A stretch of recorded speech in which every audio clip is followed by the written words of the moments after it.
Do you want to learn how to add video on Bluesky Social? In this video, I'm going to help solve that problem. So first, head over to Bluesky website or app.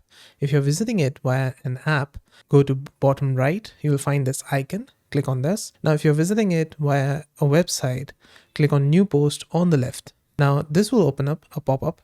Inside this, we will click on the second icon, which is an video icon. Now you can add a video on Bluesky using it. It's going to upload the video on Bluesky. You can select captions and alt text. Click on captions and alt text. You can add alt text here and add captions. If this video requires captions, you can add it.